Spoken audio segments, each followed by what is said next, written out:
So, KiiBOOM just came out with the Phantom81 Lite, the next keyboard offering in their Phantom81 line. I'm excited to dive in and see what's new in this line of keyboards, so let's jump in. So, diving straight into the box, the first thing you're met with is actually cleaning cloth, and I'll definitely explain more, but I'm definitely glad they included it. Next up, you actually have a sticker pack, which is pretty cool. I'm not sure of the character, but it's a really cool sticker pack, and of course, I'm a sucker for stickers. So, it's always a win in my book when you get stickers with your products. You know, it's just a fun thing to do. Next up is your booklet or your guide, and this, hands down, has to be the best guide ever. KiiBOOM is notorious for making really in-depth guides, including everything from setup, function keys, to even VIA. So it's really a no-brainer. This is one of the best guides, and I wish every keyboard came with a guide like this. Like, it's a really, really good guide. So keep that handy and set it aside for now. Next up, you actually have 3 additional switches or spare switches in case you have any issues. And then you have your combination keycap and switch puller because, of course, mechanical keyboard and hot swap, so it's always a must.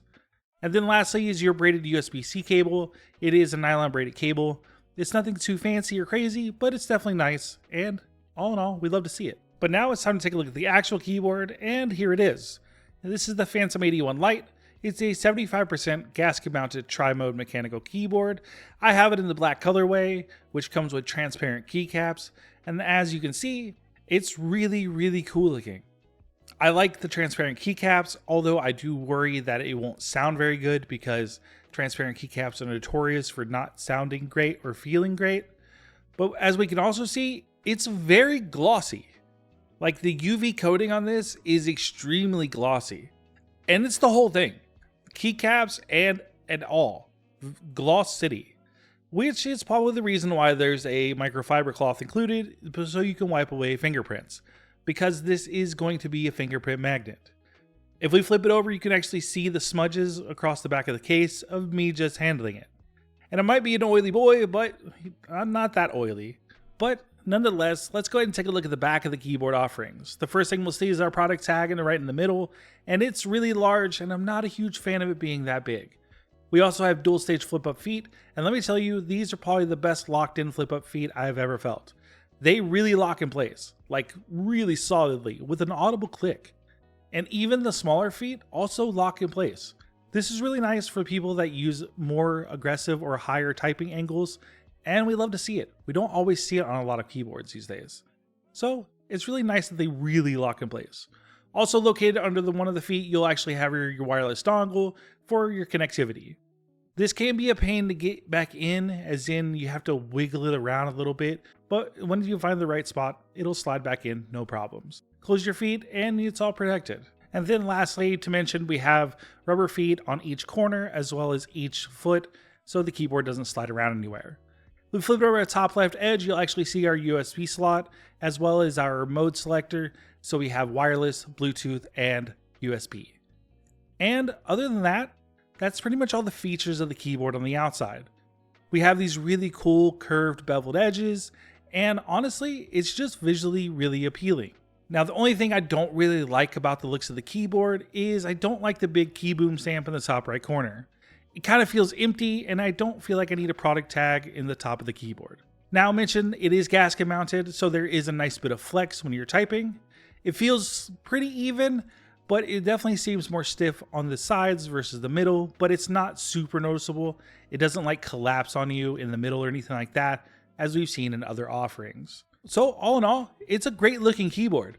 Although really shiny, it's pretty good. And if we throw it on scale, we'll see that it's just under 1 kilogram, which is just over 2 pounds. It's a pretty hefty keyboard, especially for an all plastic keyboard. It's surprisingly weighty, and honestly, it definitely feels solid. So let's keep diving into the keyboard and see what else we're working with, starting with our keycaps. As you can see here, they are a polycarbonate cherry profile keycap, and they are transparent. And now the number one problem with transparent keycaps is they never really feel good, and they're usually really thin. But as you can see here, these are a pretty thick keycap. Also note, they're glossy on every inch and corner of the keycap, which is on brand with the style of keyboard, obviously. But yeah, it's going to take some getting used to with typing on a glossy keycap. It's almost like you're typing on like ceramic keycaps, but they're just plastic. But moving on, let's jump into the switches. These are the KiiBOOM Mochi switches. They're a 40-gram linear switch. They're 5-pin. They're pre-lubed, and honestly, they feel great. Like, this is very little stem wobble. They feel and sound wonderful, and I'm very, very happy with these. Like, honestly, great switch. But now that we've seen the basic stuff, I think it's time to dive into the keyboard more, so let's get our keycaps off and our switches out.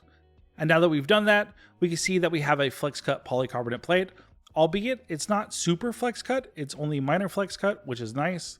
We can also check our stabilizers and verify they are lubed, and KiiBOOM has always done a really good job lubing stabilizers in the previous history. So, good on you. I love that you really lube your stabilizers and they sound good out of the box, so far from what I personally have tested. Now, we also need to dive into the keyboard more, and the first thing we're going to do is we're going to look for screws and take our USB dongle. Now, there are no screws. We always check under our feet just in case there's a hidden screw, which there isn't for the Phantom81 Lite. So this is going to be a pry and pull method. And as you can see here, the seam for the keyboard is pretty seamless. Honestly, like, it's really hidden. You can't really tell where to separate the keyboard, which design-wise is great, but for getting apart a keyboard, it can be a little challenging. So for me, I'm going to go for the bottom edge here. We're going to pull away from the keyboard, and it should pop the clips on the edge here. You want to be careful here because you don't want to like force it and break it, but given a gentle pull, it should pop them with no problem. This will expose a gap so that you can slide a pry tool in, and then you can start prying around the edges, and it'll pop the entire clip system off so you can get the keyboard open. It's pretty simple. Once you have your pry tool in, just go around working the edges and you'll feel and hear the clips pop. And you'll be good to go. Then you'll be in the keyboard. So I'm just going to do that now. So now we have our case separated, we can actually take everything apart. So we take our top case off here. We can see that it's definitely plastic. It's bendable, but it doesn't feel super cheap or anything like that. It's a nice thick plastic, but we'll set that aside and focus on the guts of the keyboard. This will bring us to our PCB and our plate, which for here, it's interesting. It's sitting in like a silicone gasket, which is kind of cool, but also this messed me up. If we look closer here, we can see that we are missing a gasket. This messed me up so much when I was putting things back together. KiiBOOM, where is my missing gasket? But regardless, back to taking apart the keyboard. If we flip the PCB away from us, you can see that we have two connectors at the bottom. We'll want to go ahead and disconnect those so we can take our PCB and our plate out and keep diving into the keyboard. Once you disconnect them, it's no problem. You can lift it straight out, and we can take a closer look at our plate and our PCB. So the first thing we'll notice is we have our rubber gaskets all the way around. They are the dumbbell design. Luckily, I have spares so I can replace the missing one, but definitely make sure that going forward, KiiBOOM, they're all included. We also have latex sandwich foam, IXP switch pad, a PE transparent film, as well as PCB foam adhered to the bottom. We're going to leave this stock, so we're going to set it aside and dive into our case more. Here you can see we actually have a little bit of case foam as well. It's a pretty dense foam. It feels pretty good. It's not super flimsy like most keyboard offerings, so that's nice to see. And then we have our bottom silicone. And now the silicone thing, as I've seen previously, and as we've talked about previously on this channel, we're seeing it a lot more in a lot of keyboards. But I've never seen it really this intricate before. This is like holding the case as well as the PCB and the plate. So it's pretty cool. They also have inserted pieces of silicone all the way around it, so everything is really molded and formed to it, which is pretty cool to see. We also actually have springs in our gasket mount as well, so that's a pretty neat touch. We don't see that a lot either. And this just helps with the flexibility of when you're typing. It gives you a nice little bounce for those that like, a more flexible typing experience. So all in all, after looking at everything, it definitely feels like we've took the R&D from other previous keyboards and other keyboards out there and really just kind of stepped it up, which is a really cool touch. Not to mention, last thing, we have a 4000 milliamp hour battery for those interested in wireless. Also, before I put everything back together, just one last note on our PCB and our plate is that regardless of the foam and film and gasket mounts, there are holes if you want to separate this to get the screws out to separate the plate from the PCB. Now we didn't want to do it here because we're running everything stock, but there are holes in the back of this because the foam does have adhesive on the back of it, so it is stuck to the back of the PCB. Where it's not impossible to get it off or anything like that, but you might risk damaging it if you take it off and do want to continue running it. So there are holes lined up to get the screws out as well. So that's definitely a nice touch. Just be careful of the foam if you want to keep it. But nonetheless, let's get it all back together and let's get VIA set up. So we'll head over to the KiiBOOM website. We'll go to download, select QMK VIA, and then we'll select the KiiBOOM Phantom81, and then we'll download the JSON file. Once you have that downloaded, go ahead and extract it and head over to usevia.app or caniusevia.com. Once you're there, you're going to go ahead and head over to the settings wheel. You'll see Show Design tab. Make sure that's set to on, and then you'll go to the Design tab. Once you're there, you'll select Load Definitions, and then you'll load the JSON that you just downloaded. Once you select that and then load it in, then you're going to go to Show Definitions. Make sure your shown definitions are Lite 81, and then you'll be able to go over to the Configure tab, hit Authorize Device, Authorize, and then you're in VIA. Now you can customize your keyboard in any way you want, from layers to reassigning keys to lighting. So from here, if you want to reassign a keys, make your A an escape key, then that's all you do. Just select A, select escape, and there you have it. We're going to go ahead and change that back because I don't want to forget. But we also have media, macro, layer, special, lighting, and custom keys, so you can pretty much reassign to your heart's content. Like, there's endless options. You can also record any macros you want. You can save or load from other layouts if you have previous layouts. And then you can also go to your lighting.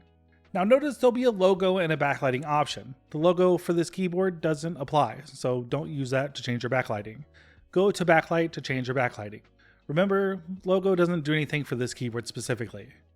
But now that we have VIA all set up and we've customized things, let's go ahead and give the keyboard a listen and hear what it sounds like stock.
So now we've heard it, what's my final thoughts? Well, let's start with what I really like, and that's the out-of-box experience. Like, honestly, the guide and the accessories, but mostly the guide, are top-notch. Like, there's no other guide that I've ever seen that go through the entire setting up of VIA in the guide. Like, it's always one of those guesses that you have to look up. And more importantly, the keyboard itself. It's extremely ready to go. Like, it sounds great right out of the box. It has tri-mode connectivity, everything is evenly lubed, and it feels and sounds really, really good. And the RGB is insane. Like, honestly, if you're an RGB person, this keyboard doesn't hold back. It's bright and vibrant, and it looks really cool. And it's impressive to what they did where others have fallen short. And let me explain. When you have keyboards that are transparent, and I've used many transparent keyboards, they never sound good. Like, ever. And they often feel really bad and they're rattly. And this one does not. Like, honestly, this has to be one of the best experiences with this style of keyboard I think I've ever had. Like, hats off to you, KiiBOOM. For a transparent, very aesthetic looking keyboard, it sounds and feels fantastic. So now we talked about that, let's talk about things I didn't like. Which honestly wasn't a lot. It's a short list, but it's one really important thing, and that's why am I missing a gasket? For a keyboard that comes in over $100, currently right now at $105, why am I missing a gasket?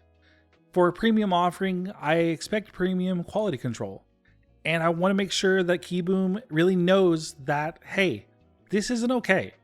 If this does happen to you and you have this keyboard, I would reach out to them for support, but I definitely want to see that quality control stepped up a bit so we don't gloss over the fact of missing things like gaskets. And then speaking of glossy, man, is this keyboard glossy. Like, it's very glossy. Like, so glossy. It's crazy. But having a towel that comes with the keyboard to wipe off fingerprints is definitely a nice touch. It just really couldn't get past me that it was so glossy and they felt kind of like plastic ceramic. I don't think it's bad necessarily, I just don't think it's to my preference. So we did a little bit of A/B testing. I actually gave the keyboard to my partner to use for the last few weeks, and I want to tell you her notes. I'm not going to read this in her voice, but this is what she said. Surprisingly, the glossy keycaps didn't mess with her at all. They were completely fine. And she really loved the aesthetic and it matched her desk perfectly. And she also quote unquote said, "This keyboard feels like butter." So all in all, we had pretty good praises from the pretty little lady. But I want to hear from you. What do you think of the keyboard? Could you type on a glossy keyboard? Is that something that appeals to you? And what do you think about the aesthetics of it?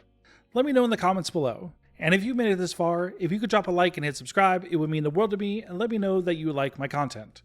And if you want to check out the Phantom 81, it'll be linked in the description below the video, of course. And that's it, the end. Thank you for watching, and remember, keep keyboarding.